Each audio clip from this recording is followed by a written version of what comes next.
नमस्कार। खबरों की खबर में आपका स्वागत है।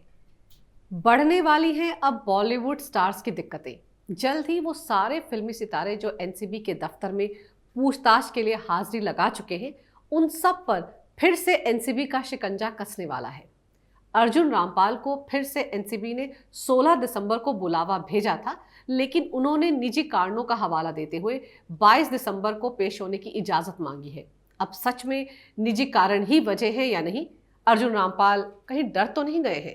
दरअसल 2 बार पहले भी उनसे कई घंटों तक एनसीबी की टीम पूछताछ कर चुकी है और अब की बार जो न्योता मिला है उसमें ऐसा लग रहा है कि एनसीबी को शायद कोई पुख्ता जानकारी या सबूत अर्जुन रामपाल के खिलाफ मिल गया है। ऐसे में हो सकता है कि कहीं अपनी गिरफ्तारी के डर से वो अग्रिम जमानत लेकर ही पूछताछ के लिए हाजिर होना चाहते हो। खैर, सुशांत सिंह राजपूत की मौत के बाद सामने आए ड्रग एंगल को खंगाल रही एनसीबी की टीम की जांच अब एक खतरनाक लेकिन अहम मोड़ पर पहुंच गई है। अहम उनके लिए जो बेसब्री से इस पूरे ड्रग रैकेट की हर कड़ी जानना चाहते हैं, और खतरनाक उनके लिए जिनके खिलाफ अब इस विस्फोटक खुलासे के बाद एनसीबी का शिकंजा कस जाएगा। अब तक तो इस मामले में एनसीबी ने ड्रग रैकेट के धंधे से जुड़े करीब 28 लोगों को गिरफ्तार किया था और करीब 40 लोगों से पूछताछ की है।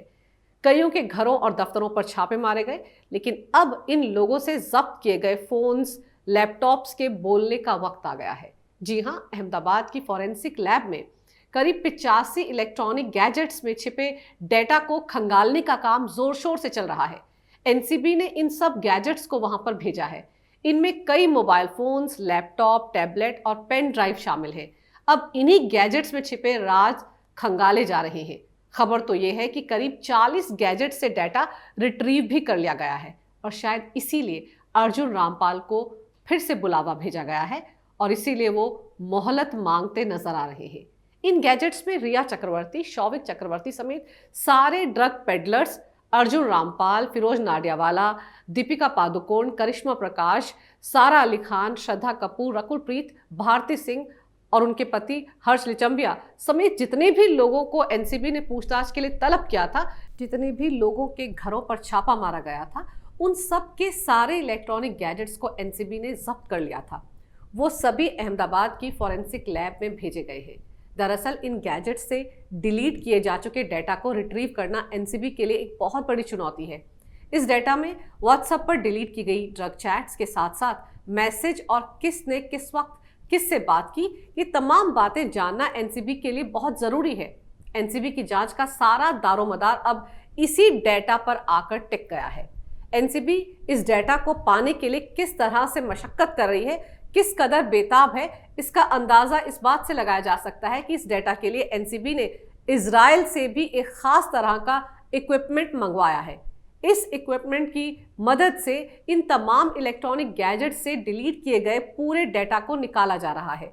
अब तक चल रही एनसीबी की जांच में रिया चक्रवर्ती, शौविक चक्रवर्ती, सैमुअल मिरांडा, दीपेश सावंत समेत करीब 28 लोगों को गिरफ्तार किया गया था, जिनमें रिया चक्रवर्ती, शौविक चक्रवर्ती समेत ज्यादातर आरोपियों को जमानत दे दी गई थी। याद है ना, हाल ही में गांजा रखने के आरोप में गिरफ्तार की गई कॉमेडियन भारती सिंह और उनके पति हर्ष लिचंबिया को तो सबूतों की कमी के चलते एक ही दिन के अंदर जमानत मिल गई थी। दरअसल हर किसी को लग रहा था कि जितने भी ड्रग पेडलर्स और बॉलीवुड स्टार्स को अब तक पकड़ा गया है, गिरफ्तार किया गया है या फिर पूछताछ के लिए तलब किया गया है, उन पर एनसीबी शिकंजा कस ही नहीं पा रही है। सबको लग रहा था कि ये कार्रवाई कहीं ना कहीं सिर्फ एक खानापूर्ति ही है। फिर सवाल ये भी उठा कि इन सबके जब्त किए गए mobile phones, laptops, pen drives का एनसीबी ने किया क्या? उससे डेटा तो डिलीट कर दिया गया था। ऐसे में एनसीबी किस तरह से अपनी जांच को आगे बढ़ाएगी? अब जिस तरह से अहमदाबाद की लैब में सारे गैजेट्स को खंगाला जा रहा है, उससे लोगों को उनके हर सवाल का जवाब भी जल्द ही मिल जाएगा। दरअसल पिछले हफ्ते गिरफ्तार किए गए 2 बड़े ड्रग सप्लायर्स जैनेंद्र जैन उर्फ रीगल महाकाल और जुम्मन मियां की गिरफ्तारी ने बॉलीवुड के कई ए-लिस्टर स्टार्स की दिक्कतें बढ़ा दी हैं, जो एनसीबी की पूछताछ के बाद खुले घूम रहे हैं, जिन्हें गिरफ्तारी के बाद जमानत तक मिल चुकी है और वो ये गलत फहमी पाले हुए हैं कि अब तो उन्हें क्लीन चिट ही मिल चुकी है। उन सब लोगों की अब इन दोनों गिरफ्तारियों के साथ साथ एनसीबी की डिलीट किए गए डेटा को रिकवर करने की कवायद ने नींद ही उड़ा दी है और इसमें पहला number film star Arjun Rampal का ही लगा है।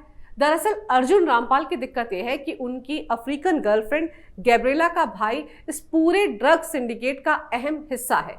याद है आपको कि अक्टूबर में एनसीबी ने अर्जुन रामपाल की गर्लफ्रेंड गैब्रिएला के भाई एगीसी लियास को ड्रग्स की स्मगलिंग के आरोप में गिरफ्तार किया था। लोनावाला में उसके घर से एनसीबी ने चरस और एल्प्राजोलम की टैबलेट के साथ साथ कई तरह की ड्रग्स बरामद की थी। एगीसी लाओस साउथ अफ्रीका का रहने वाला है, लेकिन पिछले काफी समय से वीजा लेकर भारत में ही रह रहा है। उसकी गिरफ्तारी के बाद कस्टडी में हुई पूछताछ के बाद एनसीबी ने कहा था कि एगीसी लाओस एक बड़े ड्रग सिंडिकेट का हिस्सा है और उसने उन्हीं ड्रग पेडलर्स को ड्रग सप्लाई की थी जिनसे रिया का भाई शौविक चक्रवर्ती और दीपेश सावंत ड्रग्स खरीदते थे। उस वक्त एगीसी लाओस को एनसीबी के पास अपना पासपोर्ट जमा करवाने की शर्त के बाद ही कोर्ट से जमानत मिल गई थी। लेकिन फिर 8 नवंबर को अंधेरी में एक नाइजीरियन नागरिक को 4 ग्राम कोकीन के साथ एनसीबी ने पकड़ा था और उससे हुई पूछताछ के बाद फिर से एगीसी लाओस को एनसीबी ने गिरफ्तार कर लिया था और अब उसे 16 दिसंबर को फिर से जमानत मिल गई है, लेकिन मुंबई से बाहर जाने पर भी उसे एनसीबी से इजाजत लेनी होगी। एगीसी लाओस से पूछताछ से मिले सुराग के आधार पर अर्जुन रामपाल के घर पर एनसीबी ने नवंबर के महीने में छापा मारा था। इस दौरान अर्जुन के घर से कुछ प्रतिबंधित दवाएं बरामद की गई थी और एनसीबी ने उनके सभी मोबाइल फोन्स, टैबलेट्स और लैपटॉप को भी सीज कर लिया था। अर्जुन की गर्लफ्रेंड गैब्रिएला से भी एनसीबी की टीम पूछताछ कर चुकी है, लेकिन एनसीबी के सूत्रों से तब ये खबर आई थी कि वो इन दोनों की पूछताछ से संतुष्ट नहीं थे। एनसीबी के सवालों का जवाब दोनों ने ठीक तरीके से नहीं दिया था। गौर करने वाली बात यह है कि इसके बाद 13 नवंबर को अर्जुन रामपाल के एक और विदेशी दोस्त पॉल बैटेल को भी ड्रग्स की स्मगलिंग के आरोप में एनसीबी ने गिरफ्तार किया था। पॉल के ड्रग सप्लायर एगीसी लाओस से भी करीबी रिश्ते हैं। रीगल महाकाल के लोखंडवाला के ठिकाने से छापेमारी के दौरान बरामद की गई 2.5 करोड़ की 5 किलो मलाना क्रीम और 13 लाख रुपए की नकदी ने भी कई सवाल खड़े कर दिए हैं। जाहिर है रीगल महाकाल और जुम्मन से पूछताछ में एनसीबी की टीम को कई अहम जानकारियां मिल रही हैं। एनसीबी की जांच दरअसल उस वक्त शुरू हुई थी जब ईडी को अपनी जांच के दौरान रिया चक्रवर्ती के फोन पर रिया और टैलेंट मैनेजर जया साहा के बीच हुई ड्रग चैट मिली थी। इसी चैट के सामने आने के बाद सुशांत सिंह राजपूत की मौत के मामले में ड्रग एंगल का खुलासा हुआ था और इसी के चलते एनसीबी की इस केस में एंट्री हुई थी। फिर जो ड्रग कार्टेल का सिलसिला रिया, जया साहा, श्रुति मोदी से लेकर शुरू हुआ, वो पता नहीं कहां से गुजरकर अब कहां पहुंच चुका है। एनसीबी ने चैट जया को दिखाई थी। गौरतलब है कि जया साहा ने एनसीबी के सामने स्वीकार भी किया था कि वो इन चैट्स का हिस्सा थी। ये तो सच है कि रिया के बाद जया साहा बॉलीवुड के ड्रग्स कार्टेल में अहम कड़ी तो है, पर चूंकि पुख्ता सबूत नहीं मिल पाए एनसीबी को, इसलिए इन सब खुलासों के बावजूद किसी को भी ज्यादा दिन तक एनसीबी चाहकर भी हिरासत में नहीं रख पाई। अब जरा ये समझने की जरूरत है कि रीगल के ड्रग के धंधे में किस किस के साथ क्या क्या कनेक्शन रहे हैं। दरअसल रीगल महाकाल बॉलीवुड में फैले ड्रग नेटवर्क की वो कड़ी है जिसके तार ड्रग पेडलर अनुज केशवानी से जुड़े हुए हैं। जी हाँ, रीगल महाकाल ही अनुज केशवानी को ड्रग सप्लाई करता था और अनुज केशवानी को एनसीबी ने सितंबर महीने में गिरफ्तार किया था और उसने पूछताछ के दौरान एनसीबी के अधिकारियों को रीगल महाकाल के बारे में बताया था, लेकिन तब एनसीबी रीगल को पकड़ पाती उससे पहले ही वो फरार हो गया। यहाँ गौर करने वाली बात यह है कि अनुज केशवानी वो ड्रग पेडलर है जो अपनी पूछताछ के दौरान बता चुका है कि वो शौविक चक्रवर्ती को ड्रग्स सप्लाई करता था और शौविक अपनी दीदी रिया चक्रवर्ती के कहने पर ही अनुज केशवानी से ड्रग्स खरीदता था। खबर तो ये भी है कि रीगल कई बार रिया चक्रवर्ती को डायरेक्ट ड्रग्स की सप्लाई भी कर चुका है। जाहिर है एनसीबी पूछताछ के दौरान रीगल से जानने की कोशिश कर रही है कि क्या रीगल महाकाल ने सिर्फ शौविक चक्रवर्ती और रिया चक्रवर्ती को ही ड्रग्स की डायरेक्ट सप्लाई की या फिर इसने कभी सुशांत सिंह राजपूत तक भी डायरेक्ट ड्रग्स पहुंचाई। ये एंगल जानना इसलिए भी जरूरी है क्योंकि रिया चक्रवर्ती शुरुआत से ही ये बोलती आ रही है कि वो सिर्फ ड्रग्स की खरीदारी सुशांत सिंह राजपूत के लिए ही करती थी। याद है ना, आज तक को दिया गया रिया चक्रवर्ती का इंटरव्यू जिसमें रिया ने साफ कहा था कि वो खुद ना ड्रग्स लेती है ना ही आगे किसी को ड्रग्स सप्लाई करती है। उसने तो ये दावा भी किया था कि सुशांत उससे मिलने से पहले ही ड्रग्स लेता था, ड्रग्स का आदी था। ऐसे में रिया चक्रवर्ती को डायरेक्ट ड्रग्स सप्लाई करने वाला रीगल महाकाल ही ये बता सकता है कि रिया चक्रवर्ती कितने वक्त से उससे ड्रग्स ले रही थी।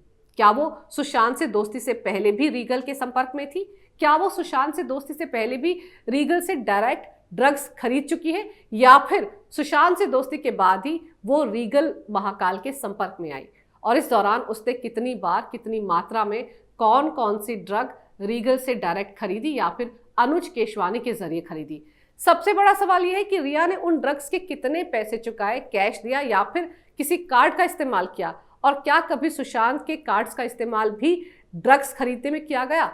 ये तमाम सवाल इस बात पर भी मोहर लगाएंगे कि सुशांत पर ड्रग्स लेने का जो आरोप रिया लगाती आ रही है उसमें दरअसल कितनी सच्चाई है। और सबसे अहम बात यह है कि अभी तक जितने भी ड्रग पेडलर एनसीबी ने गिरफ्तार किए हैं उनमें से किसी एक ने भी सुशांत से किसी भी तरह का संपर्क होने की बात स्वीकार नहीं की है, जबकि लगभग हर दूसरे ड्रग पेडलर ने रिया चक्रवर्ती और शौविक चक्रवर्ती का नाम लिया है। एनसीबी के पास रिया के कई फोन हैं जिनमें 2017 के बाद की ड्रग चैट्स डिलीट की जा चुकी हैं। रिया के घर से भी जब्त किए गए सारे गैजेट्स इस वक्त बम बने हुए हैं जो विस्फोटक जानकारी से भरे पड़े हैं। आपको याद होगा फिल्म स्टार दीपिका पादुकोण और उनकी टैलेंट मैनेजर करिश्मा प्रकाश के बीच की ड्रग चैट जिसमें माल की बात हो रही थी। उसके अलावा दीपिका के फोन से भी बहुत सारी चैट्स को डिलीट कर दिया गया था। तो कहने का मतलब ये है कि जो लोग पहले से ही एनसीबी के रडार पर हैं लेकिन जिनके खिलाफ एनसीबी के पास पुख्ता सबूत नहीं थे, इसीलिए वो छूट गए थे, तो अब उनके महंगे मोबाइल फ़ोन और तमाम महंगे इलेक्ट्रॉनिक गैजेट्स ही उनके लिए बहुत महंगे साबित होने वाले हैं। बस कुछ दिन का इंतज़ार है, इसके बाद सबके मोबाइल खुद ब खुद बोलने लगेंगे। अगर आपको मेरा ये वीडियो अच्छा लगे तो कृपया इसे लाइक करें, शेयर करें और हमारे चैनल को सब्सक्राइब ज़रूर करें। देखते रहिए कैपिटल टीवी।